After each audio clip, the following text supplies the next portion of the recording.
The Second World War had ended, and in defeated Germany, the era of the storytellers began. The first well-known major forgery was by the Tyrolean mountaineer, actor, and filmmaker Louis Trenker, who was experienced in all matters. The diaries of Eva Braun, which were probably made by him from 1946 onwards, have been published over and over again in all sorts of languages from 1948 to the present day, even though Trenker admitted in a radio interview broadcast in 1948 that he had only made them as a joke. 28 years later, in 1976, this eccentric character wordily blamed others for it. Then in 1984 came the next bombshell with the publication of the legendary Hitler diaries in the magazine Stern, until it turned out that these too had been completely forged by the painter Konrad Kujau and then palmed off on Stern for millions. The magazine, which was founded after the war by the extremely agile Henry Nannen, until May 1945, a member of the sub-department South Star of the SS propaganda standard, Kurt Eggers. You can see from this that very early on, forgeries of alleged statements by contemporary protagonists of the years 1933 to 1945 were being made, primarily to make money.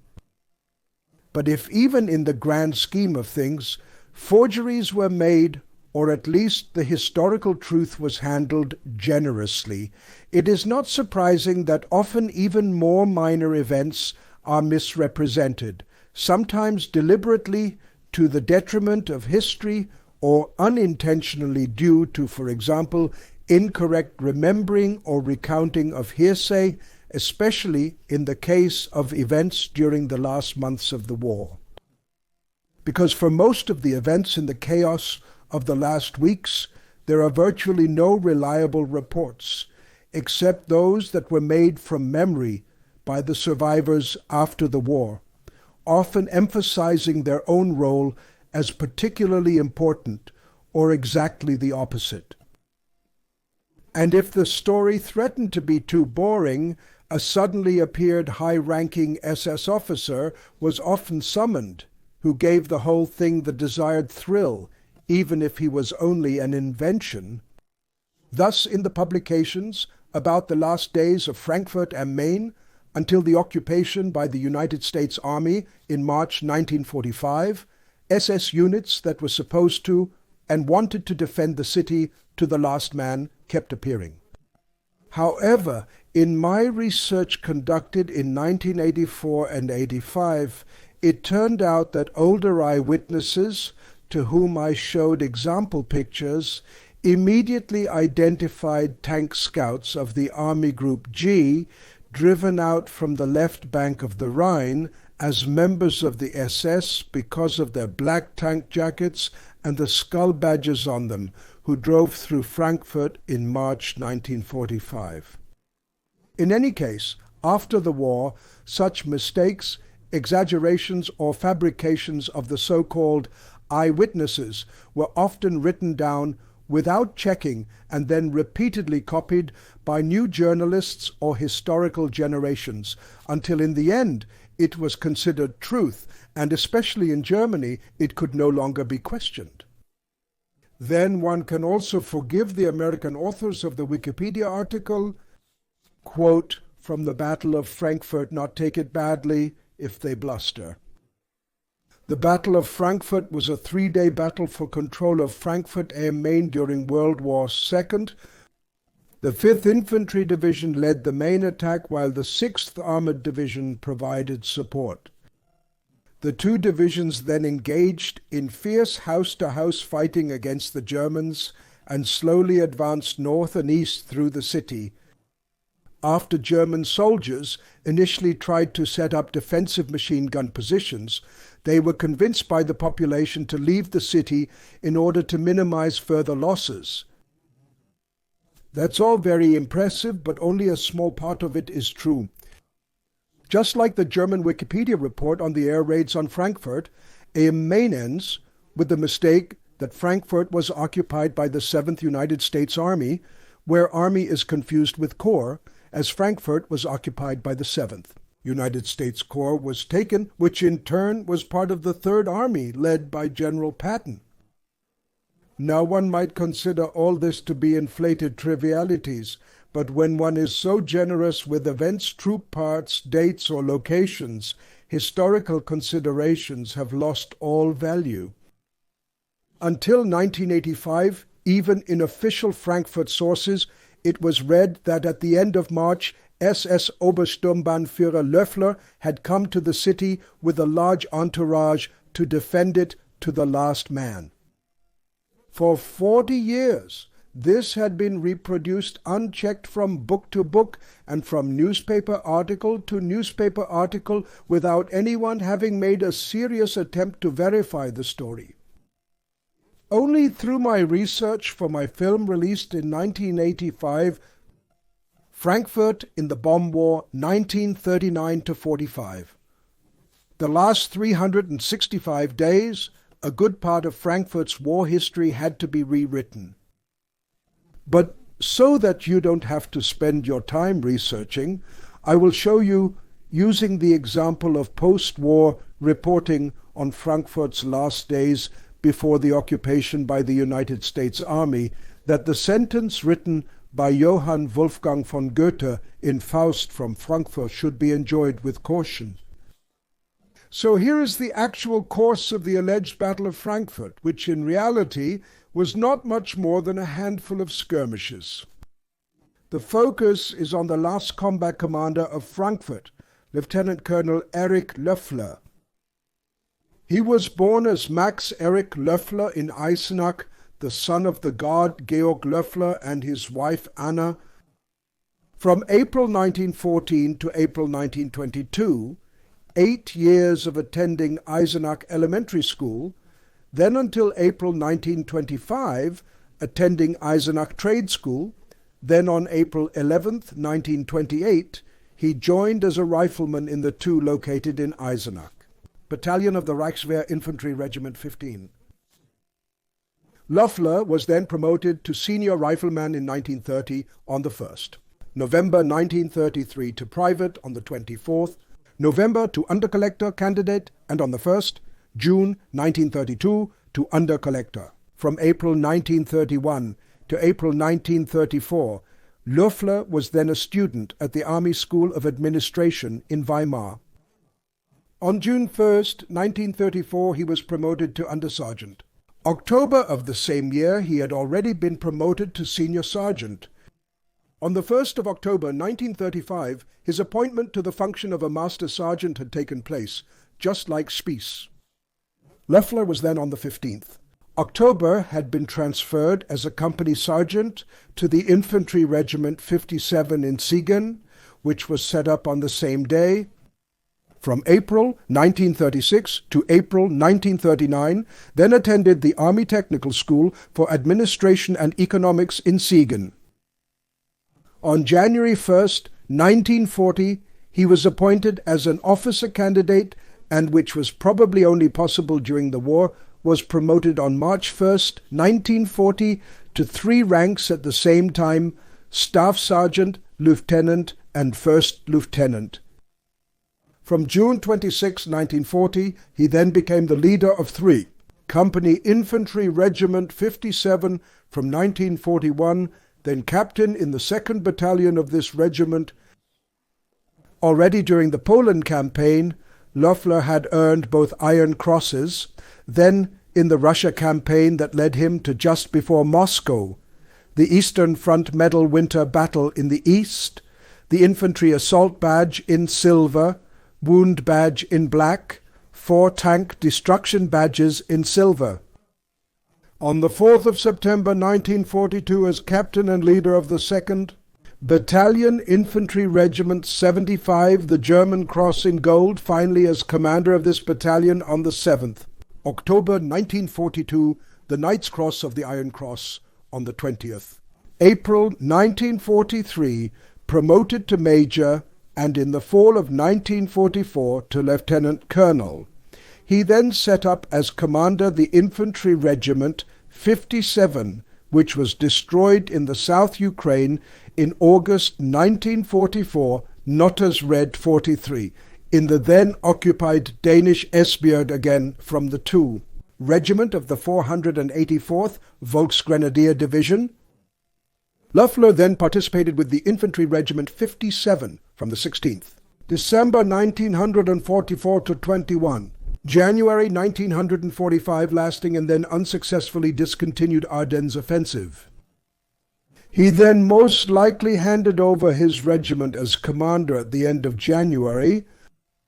However, he did not become the commander of the Grenadier Replacement Battalion 57, as you can read everywhere, since this was only mobilized during the troop movement in March 1945 as part of the Grenadier Training Regiment 519. Löffler was probably temporarily transferred to the Leader Reserve, perhaps due to an injury. What is certain is that he has been since the 7th March as a combat commander in Koblenz, which was only occupied by 2,000 soldiers. According to reports, he was then responsible for the detonation of all Moselle and Rhine bridges. On the other hand, it seems that it was the Wehrmacht units pursued by the Americans and retreated to the other side of the Rhine who blew up the bridges behind them without having asked or informed the so-called combat commander, who was neither known to them nor even familiar with the area. On March 13th, Löffler is said to have declared a state of emergency, probably meaning a state of siege, ordered the immediate evacuation of the city, and on the 14th. Allegedly, on March, he declared the right bank of the Moselle from Moselle-Weiss to the Deutsches Eck a combat zone, only to then retreat to Marburg shortly before the more or less unopposed occupation of at least the Koblenz side.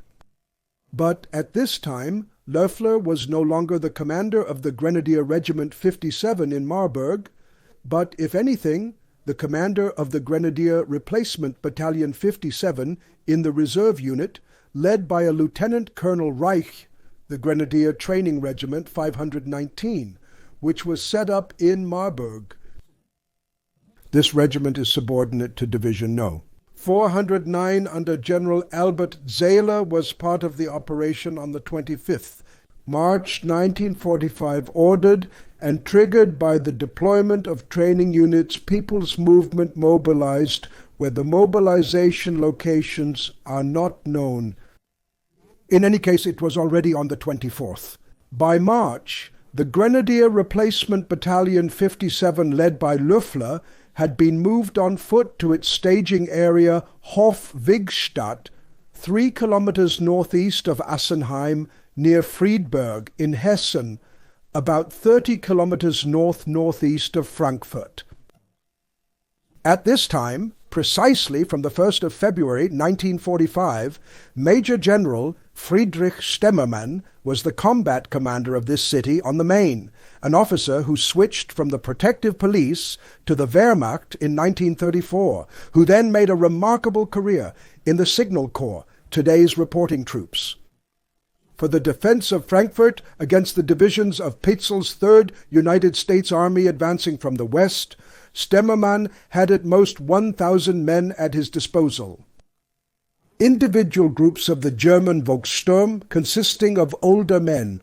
I didn't have a uniform then. There were too many The only thing was how all the people had moved away.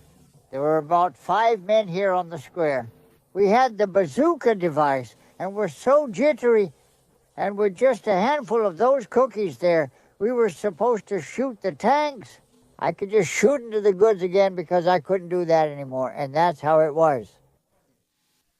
Belonging to the 21st Flak Division, the Flak Regiment 29, called Flak Group Frankfurt Main, for example, with positions in Sachsenhausen, Preungesheim, in the main loop Fetchenheim, and at the Heiligenstock in Bergersheim. Now, after about 40 years, I am standing exactly at the place where I, as an adventurous boy, as I would like to put it, experienced my first baptism of fire as a soldier. We were not really real soldiers, we were flag helpers, we still wore the badge of the Hitler Youth in the evening.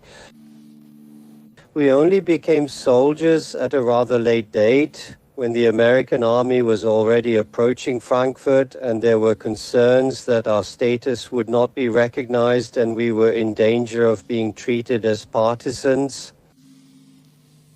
I must confess today, when I was called away from the school desk to the flag, it was initially something adventurous for me. Although not entirely related to the game of Indians, it was something different. You had the feeling you are more than just a schoolboy, you can do something, and you should serve your fatherland. Of course, all of this changed later in attitude and in retrospect. And as it was coming to an end here, as the Americans were getting closer, fear was closer to our faces than the sense of adventure we had felt before. And so we often sat with our teachers in our barracks here and crammed math and English and French. Then the alarm came in between. The teacher was allowed into the bunker. His students had to go to the gun and the fire control device. It was already a rather odd situation. Furthermore, 4 tank destruction companies equipped with Volkswagen Kubelwagens and Panzerfausts, and allegedly a battalion of Hungarian infantry, although it is not known where this information comes from and what a Hungarian battalion was supposed to have done in Frankfurt am Main shortly before the end of the war, as well as allegedly a machine gun battalion in formation, although it is rather possible that the Hungarians and the machine gun battalion were one and the same unit. Confirmed are parts of the Frankfurt Grenadier Replacement Battalion 81 and the Landesschützen Battalion 604, which was subordinate to the 409 Division. Both units were housed in the Gut Lloyd Barracks, located south of the main train station, which was converted into a government center after being abandoned by the United States Army in the 80s. After my injury in the fall of 1944, I was no longer fit for war, so no longer KV, and was transferred to a Landesschützen battalion in Frankfurt. Here at 8, on January 19th, 1945, exactly on my 19th birthday, I came here to report to the company's office at Staff Sergeant Otto Heinemüller, a well-known Frankfurt sewing machine dealer. At the same time, my father was also in the same barracks, who was at the 25th Kassel Construction Pioneer Battalion. And it is certainly a rare case that father and son are in the same barracks. So in this case, 2 born Frankfurters from Offenbach on one floor. The Landesschützen Battalion 604 mainly consisted of older people with an average age of about 55 to 57 years. They were predominantly innkeepers, food traders, and musicians who were represented here. The equipment was scanty, one could say miserable. We had Italian rifles with the plug bayonets and essentially performed guard duties and guard commands here at the Frankfurt location and surroundings on the 23rd. On a Friday in March, which was Immediately after the Americans crossed the Rhine at Oppenheim, we were called upon to get ready to march. And Then moved from here, from the Gutleut barracks, over the then Wilhelm Bridge, direction Oberforsthaus, and it went in the general direction of Rhine-Main Airport. as for the planned defense of the imperial city on the Main under its combat commander, Major General Friedrich Stemmermann, he wanted to direct it from his command post in the Wehrmacht command Taunus to Camp 12. Today, the twin towers of Deutsche Bank stand at this address. But Stemmermann was too soft for the Supreme Commander West Field Marshal Albert Kesselring. When the demolition of a main bridge leading towards Hanau also failed, it was on the 24th. March Kesselring had the commanding general of the 85. Army Corps, General of Infantry Baptiste Knies, ordered to Frankfurt. Although he had not succeeded with his choir in stopping the Americans on their way to the Rhine, he was now supposed to on the 25th or so. On the 25th or 26th of March, ensure the detonations of the Altenbrücke, the Eiserner Steg, the Untermainbrücke, the Schwanheimer Brücke, and above all, the important Wilhelmsbrücke, located south of the main train station and leading into the city center. The detonation was successful for 4 of the inner-city bridges, but when it came to the important Wilhelmsbrücke on the 25th, was carried out, the dynamite charge was either placed incorrectly or was too weak, so the bridge was barely damaged. Whether this was the intention of war-weary pioneers or due to incorrect calculations remains to be seen. In any case, the Wilhelmsbrücke was still intact, a circumstance that the United States troops advancing from Rhine-Main Airport via Mörfelder Allee and further via Forsthausstrasse, today Kennedy Allee, took advantage of until they arrived at the Wilhelmsbrücke, which had been replaced in 1951 by the Friedensbrücke without significant German resistance.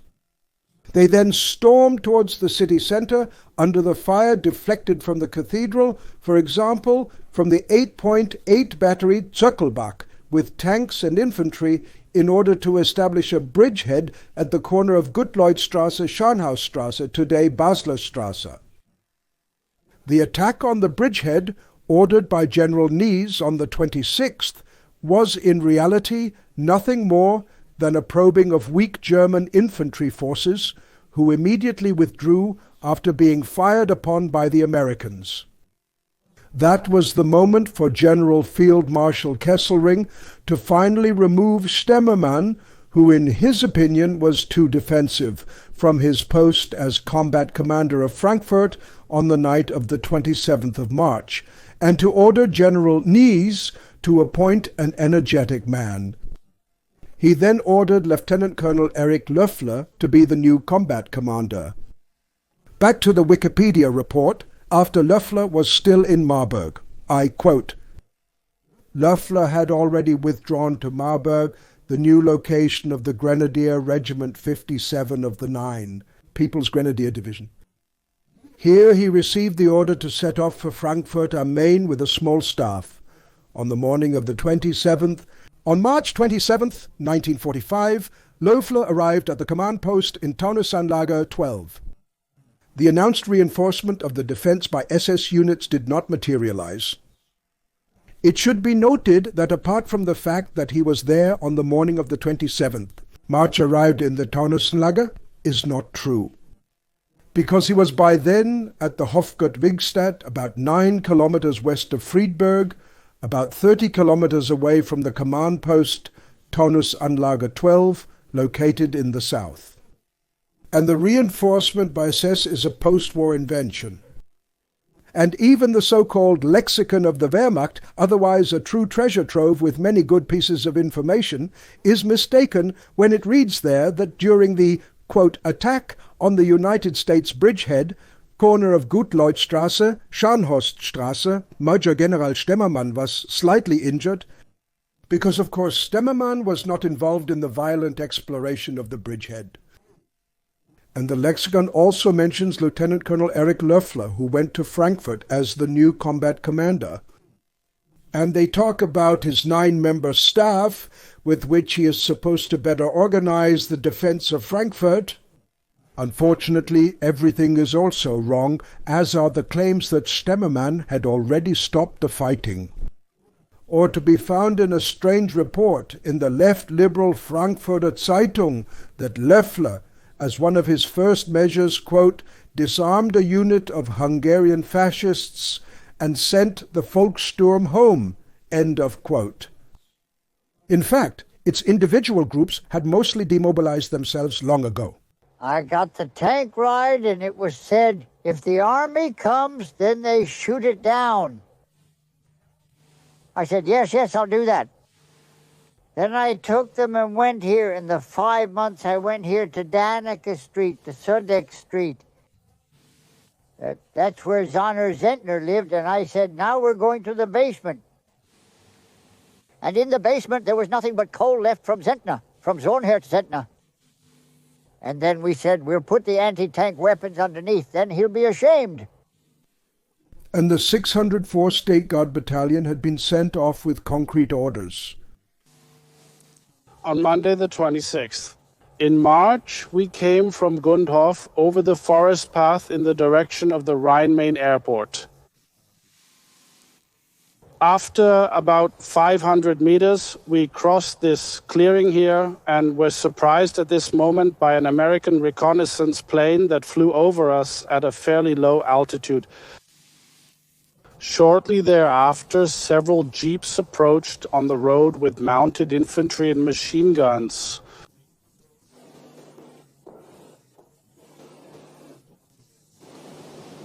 This was our opportunity to surrender because with our Italian rifles, we certainly couldn't have done anything against these well-equipped guys.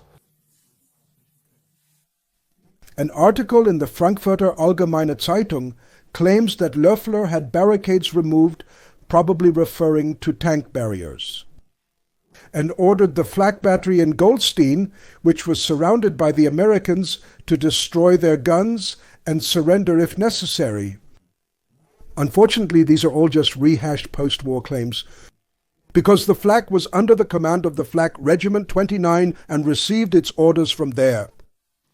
For us, the war was quickly coming to an end when the Americans reached Frankfurt at the end of March, and our battery was ordered to fire a barrage over the Wilhelm Bridge, trying to protect the only intact bridge in Frankfurt. At least that's what we knew about the war situation at that time, to block it from being used by the advancing American troops. We were told that there would be a fire control station in the cathedral which would direct our fire, and that we would be very successful in shooting, but our shooting only lasted for 24 hours. Then the Americans were on the other side of the Main, and they were already approaching here, the north of Frankfurt, through the city. We received, I assume it was the 27th March, the order to destroy and abandon the position. The guns were blown up, all files and documents were burned.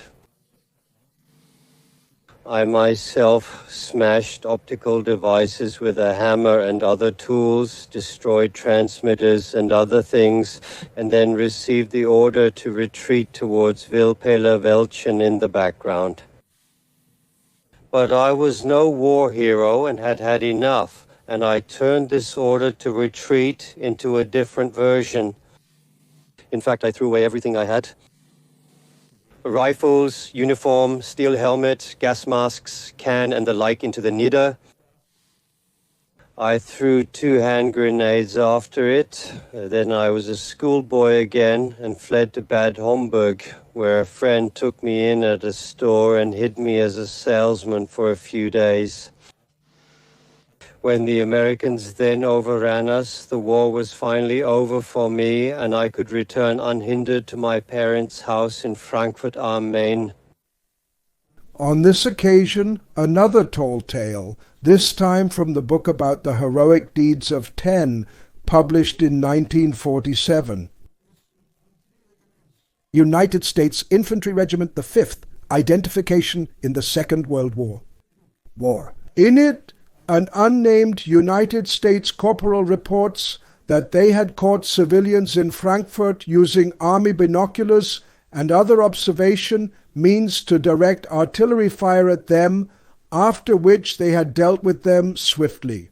The fact is that in the barely existent defense of Frankfurt, there were neither artillery nor civilians who were supposed to have directed artillery fire from the window with distant glasses.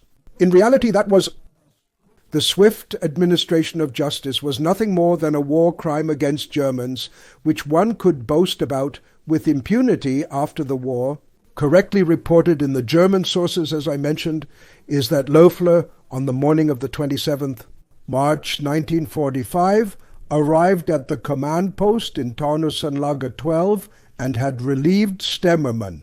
But how it then continued was described in 1985 by the physicist Dr. Bruegel, who was on leave in Königstein for research purposes in March 1945, and now received the order to go to Frankfurt. Then I reported, on Tuesday, the 27th of March, 1945, around 11 o'clock at the Wehrmacht command in Frankfurt am Main. That was the moment when the longest-serving Major General Stemmermann had been replaced, had been demoted as combat commander by Lieutenant Colonel Löffler. Contrary to existing reports that Löffler came with a staff of SS officers, I must state that he came alone, because he had to form his staff with officers who happened to come before his eyes. For example, he appointed me as his adjutant. Löffler then initially gave us an overview of the situation. The front, if one can even speak of such, ran roughly from the Main over Wiesenhüttenstraße to Bahnhofsplatz, along the ruins of Bahnhofsplatz to the Schumann Theater, which no longer exists today. The Carlton Hotel opposite the Schumann Theater was occupied by the Americans. The American had apparently managed to cross Mainzer Landstraße towards Festhalle, and he was just about to break into the police headquarters. The combat activity was relatively low. The Americans tried to gradually expand their bridgehead with reconnaissance patrols and small assault troops. The German troops tried to repel these assault troops. A report we received from a section commander from the area of the West Harbor stated that there the population had lured his German reconnaissance patrols into the houses and had handed them over to the American. Löffler gave us an overview of the situation and his plans. He roughly said that for the defense of Frankfurt, which was ordered from above to the last man, there was little time left, because he knew that strong American forces were moving up the Lahm Valley and also from Hanau in the direction of Friedberg-Fulda were advancing, and that the two parts might possibly unite in the area of Gisela, Giseln, Wetzlar. But one had to expect a large-scale encirclement of Frankfurt. Therefore, his opinion was that only a weak resistance should be offered so that the American would not possibly withdraw back across the Main in the face of stronger resistance and send a bomb down our throats.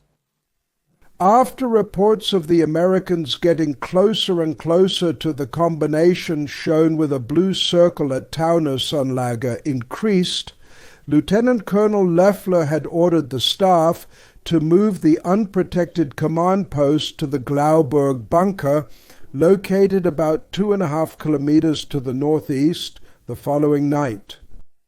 But now fate took its course. Possibly due to tips from the population about the location of the command post, the Americans had positioned light 105 millimeter howitzers type M2A1, which hit the staff room occupied by the officers on the first floor of the command post Taunusanlage with the first salvo. All the plans that Löffler had didn't get going properly anymore because the staff, the Wehrmacht command post, was hit by an American fire strike from about 2:30 to 3 o'clock. Löffler was very seriously injured in the process. He died a short time later at the main transplant site. The relieved battle commander of Frankfurt, Major General Stemmermann, who was sitting with us in the staff room, was also seriously injured. Major Count Heldorf was dead. Some other members of the staff, including myself, were less seriously injured. We then went to the main dressing station of the troops, which was set up in the basement of the upper house, a ruin, but still with a solid basement. From there, I was sent to the reserve hospital, Burger Hochspital, and was captured there by the Americans the next day. With the death of Lieutenant Colonel Löffler, other members of his staff, and the injury of General Stemmermann, the already very limited short resistance of Frankfurt am Main was over. Soon after, the Americans occupied the entire city. For Erich Löffler, a soldier since 1928, who had been involved in the war from the first day and had also been highly decorated in it, fate was not kind. He had arrived in the barely known Frankfurt Main 5 minutes before 12 with empty hands, which, since the heavy bombardments by the English and Americans in March 1944, was nothing but a landscape of ruins, and had already fallen 6 hours later. There is no doubt that the front officer Löffler was too much of a trained soldier not to have known that the war had long been lost. Therefore, he had acted quite differently than it had been reported in a sensationalist manner after the war. About the person. About Lieutenant Colonel Löffler, of course, since I only got to know him for 3 hours, I can't say too much. My personal impression, however, was that he was a calm, thoughtful officer who was caught in a dilemma between the order he had received from above, which he tried to execute due to his upbringing, and his insight into the hopelessness of the situation.